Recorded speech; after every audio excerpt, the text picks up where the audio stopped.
નમસ્કાર વિદ્યાર્થી મિત્રો, વાલા દોસ્તો, હવે આપણે કમ્પોઝિશન એટલે કે લેખન વિભાગ જોઈ રહ્યા છીએ. તમે જુઓ, ધોરણ 10માં 57મો પ્રશ્ન, describe the picture in about 10 sentences.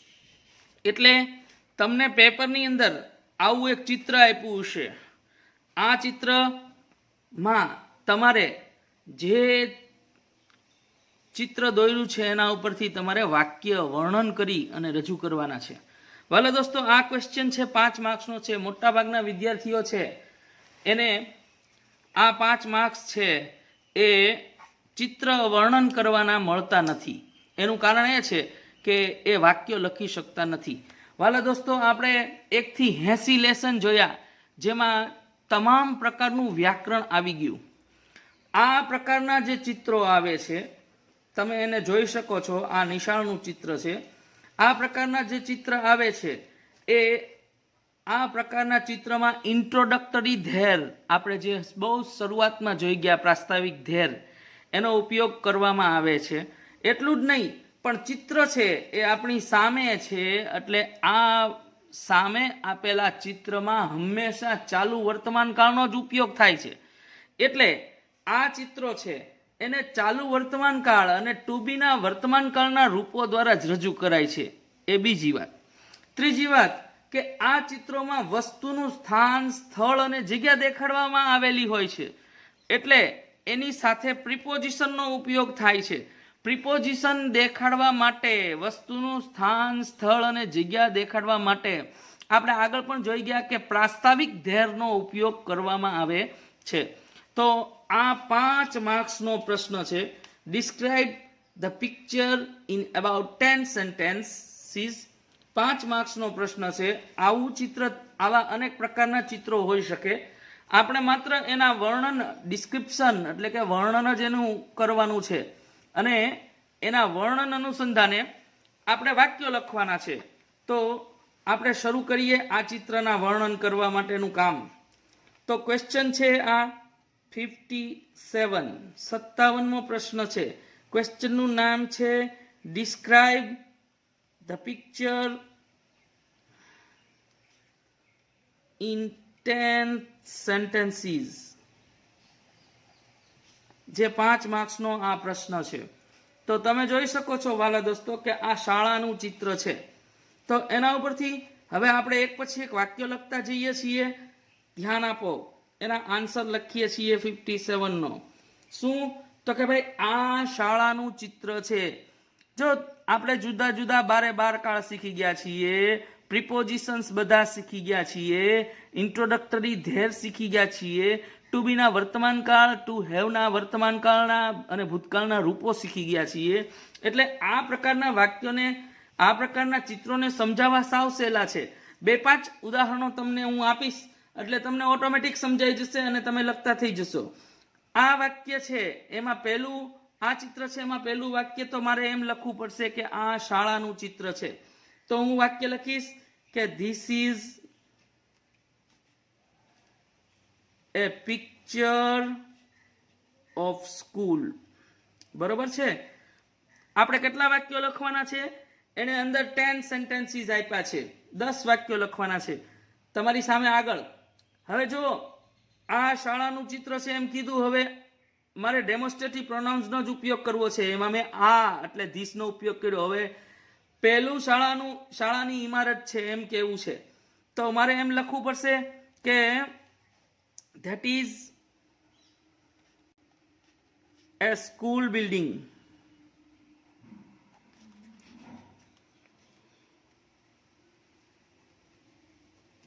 બરોબર છે? પછી હવે આગળ વધીએ.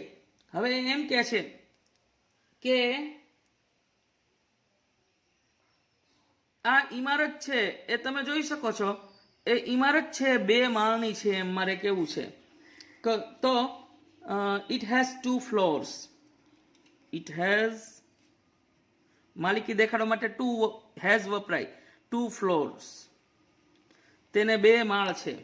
હવે આગળ, શાળાની સામે એક મોટું મેદાન છે. એટલે આ સ્કૂલ છે ને એની સામે એક મોટું મેદાન છે.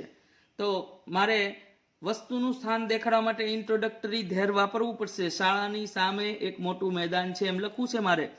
તો વાક્ય બનશે there is A big playground. ની સામે માટે એક પ્રિપોઝિશન વાપરવું પડશે અહીંયા, in front of. The school building, the school. હવે આગળ ત્રીજું વાક્ય, મેદાન પર એક વિશાળ વૃક્ષ છે, તમે આ વૃક્ષ જોઈ શકો છો. તો વાક્યમાં મારે લખવું પડશે કે there is a huge tree on the ground. huge એટલે વિશાળ.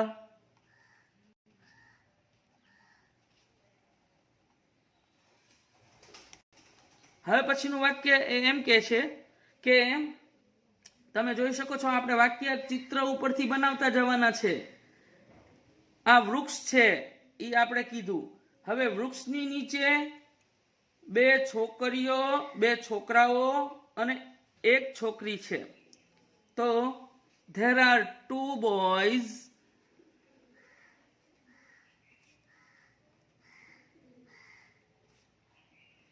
and one girl under the tree.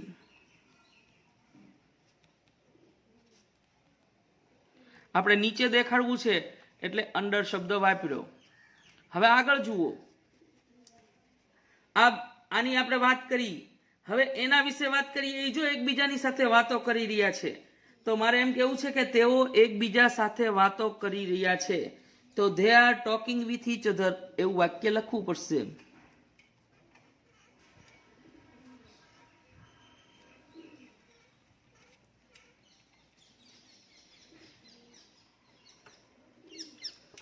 આગળ હવે પછીનો આપણે સિચ્યુએશન દેખાડીએ. તો અહીંયા નીચે જુઓ, એક છોકરો અને એક છોકરી એ મેદાન પર વૃક્ષના છાયાની નીચે વાંચી રહ્યા છે. તો મારે લખવું પડશે one boy and one girl. આ ચાલુ કાળમાં જ વાક્ય લખવું પડશે. and one girl are reading on the ground.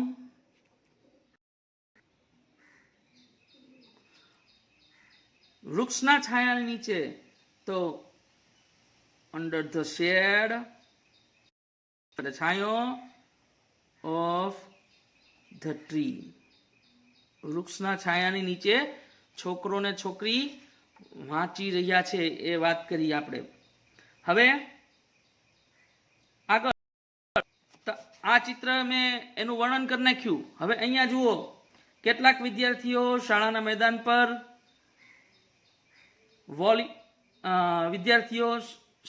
મેદાન પર ખૂણામાં છે, આ ચિત્રના ખૂણામાં છે, વોલીબોલ રમી રહ્યા છે.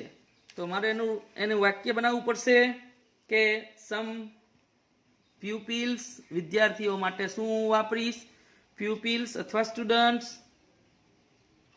સમ pupils are playing volleyball in the corner of the ground. મેદાનની ના ખૂણામાં રમી રહ્યા છે એવું વાક્ય મેં બનાવ્યું. હવે આગળ જુઓ, અહીંયા આ ચિત્ર આ ભાગનો વર્ણન કરી નાખ્યું. હવે ઉપર જુઓ, તમે જોઈ શકો છો કે કેટલાક વિદ્યાર્થીઓ શાળાના મેદાન પર સાયકલ ચલાવી રહ્યા છે અથવા તો હાંકી રહ્યા છે. તો મારે વાક્ય બનાવવું પડશે. સાયકલ બે છોકરા હાંકે છે એટલે હું આ વાક્ય બનાવીશ. કેમ બનાવીશ? હું બનાવીશ કે સમ pupils are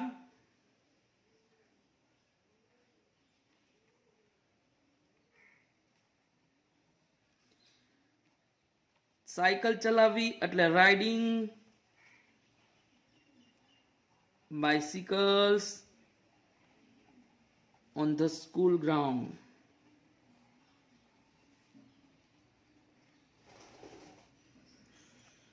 હવે આગળ જોઈએ શું છે આ વાત કરી. હવે જુઓ, શાળાની ઇમારતની પાસે કેટલીક રમતોની રાઈડો છે એવું મારે કહેવું છે. તો અહીં જુઓ તમે, ઊંચક નીચક છે, લસરપટ્ટી છે, તો એ બધાનું વર્ણન એક પછી એક આપણે કરતા જશું તો વાક્ય વધતા જશે અને સરસ મજાનું આપણી ઇમેજ પણ ઊભી થશે. તો શાળાની ઇમારત પાસે કેટલીક રમતની રાઈડો છે. તો ધેર આર ઘણી બધી છે, એટલે there are some rides near the school building. શાળાની ઇમારતની પાસે કેટલીક રમતની રાઈડો છે. હજુ રમતની રાઈડોમાં એક ઊંચક નીચક છે, બરાબર, એમાં એક છોકરો ને છોકરી, બે છોકરીઓ રમે છે. એવી જ રીતે એક લસરપટ્ટી છે, સાથે એક સીડી પણ છે. તો આ બંને વાક્યોને આપણે વર્ણન દ્વારા રજૂ કરશું. તો કેમ કરશું? તો અહીં ઊંચક નીચક છે. ઊંચક નીચક માટે અંગ્રેજીમાં સીસો કહેવાય છે. તો there is a seesaw. હવે એમાં એ ઊંચક નીચકની અંદર બે છોકરીઓ રમી રહી છે. તો ટુ ચાલુ કાળમાં જ આ વાક્ય બનશે, ચાલુ વર્તમાન કાળમાં જ તે. ટુ ગર્લ્સ ચાલુ વર્તમાન કાળ એટલે ઇઝ એમ આર અને ING. Two girls are playing on it, એના પર રમી રહી છે. હવે જુઓ આગળ, એક અહીં લસરપટ્ટી છે અને સાથે સીડી પણ છે. તો મારે વાક્ય બનાવવું પડશે. there is a slider with ladder. બરાબર. હવે આગળ, વિદ્યાર્થીઓ ખૂબ આનંદ સાથે મજા માણી રહ્યા છે. તો pupils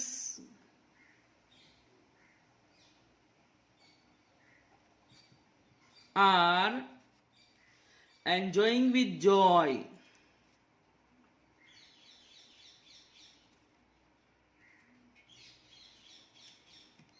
હવે શાળાનું રમતનું મેદાન, જો આટલી વાત થઈ ગઈ, આપણે આટલી વાત કરી અને આટલી વાત ઉપરથી એટલા વાક્યો પણ લખ્યા. હવે થોડાક વિશેષણોનો ઉપયોગ કરીએ, સાથે સાથે થોડાક એવા વાક્યો બનાવીએ, ઉદ્ગાર વાક્યો બનાવીએ, થોડાક એવા વાક્યો બનાવીએ કે આપણું પિક્ચર ડિસ્ક્રિપ્શન છે એ ઓર્નામેન્ટલ એટલે કે ઘરળ અલંકૃત બને. તો શાળાનું રમતનું મેદાન સ્વચ્છ અને ચોખ્ખું છે ને, આમાં કઈ કચરો નથી. આપણી સ્કૂલમાં તો તમે બધે બહુ કચરા પાડો છો, યાદ છે ને? અમારે તમને પકડીને બોલાવવા પડે છે કે આ કોથળો લઈ લે, આ કચરો અહીંથી લઈ લે, ડસ્ટબિનમાં નાખી દો. તો શાળાનું મેદાન, રમતનું મેદાન સ્વચ્છ અને ચોખ્ખું છે એવું વાક્ય લખવું છે મારે. તો હું કેમ લખીશ? તો કે ભાઈ ધ સ્કૂલ ગ્રાઉન્ડ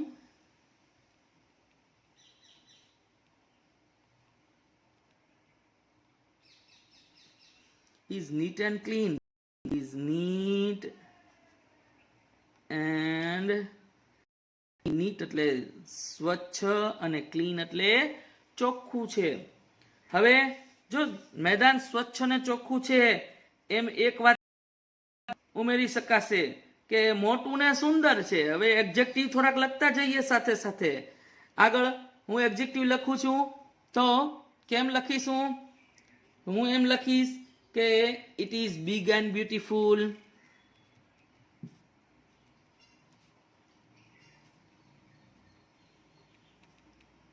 તે સ્વચ્છ અને ચોખ્ખું છે, એમ એ મોટું અને સુંદર પણ છે એમ પણ લખી નાખ્યું આપણે.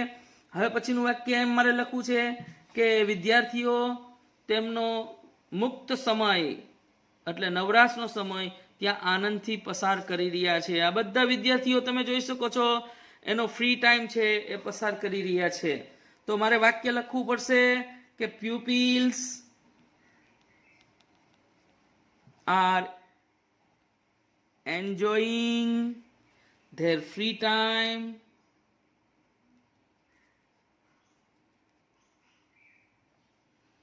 there એટલે ત્યાં પસાર કરી રહ્યા છે. હવે મારે એમ લખવું છે કે એકાદું અલંકૃત વાક્ય લખવું છે, ઉદ્ગાર વાક્ય દ્વારા રજૂ કરીશ. વોટ એ લવલી સ્કૂલ. ઉદ્ગાર વાક્યમાં તમે જાણો છો કે છેલ્લે ક્રિયાપદ આવે, ઇટ ઇઝ. આ ઉદ્ગાર વાક્ય લખ્યું. તમે જાણો છો ઉદ્ગાર વાક્યના જવાબો ક્યારેક ક્વેશ્ચન ટેગ થી પણ અપાય છે. તો કેટલું સુંદર એ શાળા છે. હવે આને ક્વેશ્ચન ટેગમાં રૂપાંતર કરવું છે, ઇટ ઇઝ, તો એને નકાર ક્વેશ્ચન ટેગ બનાવવું પડશે. ઇઝન્ટ ઇટ, નથી તે. આ ક્વેશ્ચન ટેગ આપ્યું મેં. તમે જોઈ શકો છો કે આ રીતે તમે વાક્યો છે એ ઓર્નામેન્ટ પણ બનાવી શકો છો. મેં ઉદ્ગાર વાક્ય મૂક્યું, એનું ક્વેશ્ચન ટેગ એ કર્યું, અને હવે પછી હું મારો વિચાર રજૂ કરું છું કે મને આ પિક્ચર બહુ ગમે છે. તો I like this picture very much. I love school. હું શાળાને ચાહું છું. તો વાલા દોસ્તો, ફરી પાછું આ ચિત્ર પાડી લ્યો, એનો એક સ્ક્રીનશોટ. સ્ક્રીનને મોટી કરી નાખો અને એક સ્ક્રીનશોટ પાડી લ્યો. પાડી લીધો? બરોબર. સ્ક્રીનશોટ પાડી લીધો પિક્ચરનો. હવે આ તમને ડેવલપ કરેલા વાક્યો તમારી સામે, આ વાક્યોને મેં ડેવલપ કર્યા, એનો એક સ્ક્રીનશોટ પાડી લ્યો ફટાફટ. બરોબર. હજી થોડુંક બાકી રહી ગયું છે, એનો સ્ક્રીનશોટ એક પાડી લ્યો. Very good. આ બે સ્ક્રીનશોટ પાડી અને આ રીતે તમે ઘરે તમારા ફ્રી ટાઈમમાં આવા ઘણા બધા પિક્ચર તમારી સામે હશે, એનો ઉપયોગ કરી એનાથી વાક્ય બનાવતા શીખો. અહીં આપણો કમ્પોઝિશનનો ડિસ્ક્રિપ્શન ધ પિક્ચર એનો પહેલો વિડીયો આપણો પૂરો થયો. વાલા દોસ્તો, ધોરણ 10ની પરીક્ષા છે, વાંચતા રહેજો. તો 15 તારીખ પછી સરકાર જાહેર કરવાની છે કઈ તારીખે હશે આપણી પરીક્ષા. એ 10 અને 12 બે ધોરણની પરીક્ષા છે. તો અવશ્ય વાંચતા રહેજો. અહીં હું મારો લેસન પૂરો કરું છું. આભાર. અસ્તુ.